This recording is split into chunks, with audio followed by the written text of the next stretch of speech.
When the pressure's on and the stakes are sky high, average leaders freeze, but the great ones act with clarity. In this video, we're diving into how resilient leaders make tough decisions under fire. If you're ready to lead with courage and confidence, hit that like button and subscribe. Let's level up your decision-making game. In moments of peace and prosperity, leadership may seem like a measured, strategic endeavor. But true leadership, the kind that defines legacies, is forged under pressure. When the stakes are high, the facts incomplete, and the consequences immediate, making the right decision becomes not just a skill, but a necessity. Great leaders are not remembered for what they did when everything was going smoothly. They are remembered for what they did when everything was on the line. Let's delve into the inner workings of pressure-tested decision-making by unpacking the strategies, psychology, and real-life examples from leaders who've had to make the hardest calls in the toughest moments. Understanding the nature of pressure. To make tough decisions under pressure, we must first understand what pressure does to the human mind. Neuroscience shows that under acute stress, the brain often shifts into a survival mode dominated by emotion and instinct. Cortisol levels spike, rational thinking narrows, the fight-or-flight response takes over. This biological shift is useful when reacting to danger, but it can be a liability when the situation calls for strategic thinking. Resilient leaders are not immune to these effects, but they know how to manage them. They practice awareness. They learn to pause, even briefly, to assess rather than react. The goal is not to eliminate stress, but to prevent stress from dictating the decision. Pressure in their hands becomes a catalyst for clarity. Lesson 1. Slow down to speed up. In high-stress moments, the instinct is to act quickly, but great leaders know that urgency doesn't always mean haste. One of the most counterintuitive lessons from resilient leaders is this: pause before you proceed. When the Apollo 13 mission suffered a catastrophic failure in 1970, NASA's flight director Gene Kranz didn't bark immediate orders. Instead, he famously said, "Let's work the problem, people. Let's not make things worse by guessing." His ability to create a pocket of calm amid chaos allowed his team to focus, assess the situation rationally, and make a series of life-saving decisions. This approach, taking a breath, gathering what information is available, consulting with others, prevents panic-driven mistakes. Even a few seconds of silence can reset the nervous system, invite clarity, and prepare the brain for better choices. Lesson 2. Embrace imperfection.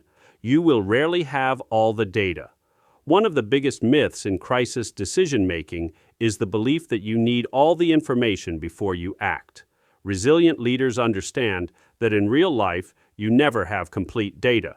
Waiting for certainty can lead to paralysis, and in many cases, doing nothing is worse than doing something imperfectly. During the early stages of the COVID-19 pandemic, many world leaders were forced to make decisions about lockdowns, healthcare resource allocation, and public safety with incomplete or evolving data. While some delayed action awaiting more certainty, leaders like South Korea's Moon Jae-in moved swiftly, implementing mass testing and transparent communication. While not perfect, these early actions likely saved thousands of lives. Resilient leaders assess the risk of delay against the risk of imperfect action. They ask, what do we know? What do we need to know? What is the worst-case scenario if we wait? And then they move, not recklessly, but boldly. Lesson 3. Anchor to core values. When the path is unclear and options seem equally risky, resilient leaders lean into their core values. These values act like a compass, offering direction when logic alone can't determine the right move. Values clarify what matters most: people, integrity, purpose, and help leaders avoid decisions that may compromise long-term trust or ethical standards for short-term gain. Howard Schultz, during his return as CEO of Starbucks in 2008, faced enormous pressure to cut costs amid financial turmoil. The easy route would have been to slash jobs or reduce product quality. Instead, he closed thousands of stores temporarily to retrain baristas, doubling down on the company's core value, delivering a great customer experience. The decision was expensive, but it restored the brand's identity and loyalty, and the company rebounded stronger. In high-pressure moments, leaders ask themselves, which option aligns with our mission? What will I be proud of in 10 years? That alignment becomes their North Star. Lesson 4. Use a decision framework. While gut instinct has its place, resilient leaders often use structured mental models to make decisions under pressure. One popular method is the OODA loop, observe, orient, decide, act, developed by U.S. Air Force Colonel John Boyd.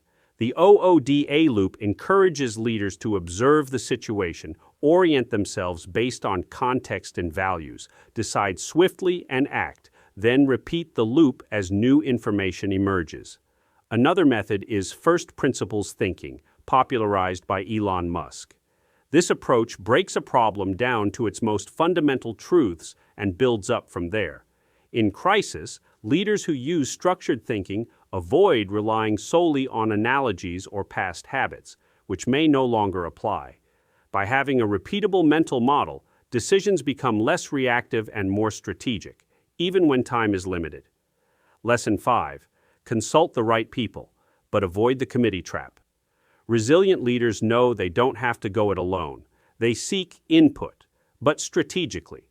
In times of pressure, gathering every opinion can slow down decisions and breed confusion.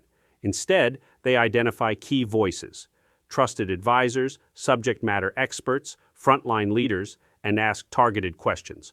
Wartime leaders have often depended on a small war room of advisors. Abraham Lincoln, during the American Civil War, maintained a cabinet of rivals, people who disagreed with him. Why? Because he understood the value of hearing multiple sides before making a final decision. At the same time, resilient leaders avoid the committee trap, where decision-making becomes diluted by compromise. They listen, then they decide, and they take responsibility for that decision no matter the outcome. Tough decisions define great leadership, and now you have the tools resilient leaders use to thrive under pressure. If this helped sharpen your mindset, drop a like, share your thoughts below, and subscribe for more real-world leadership lessons that empower you to lead boldly no matter the pressure.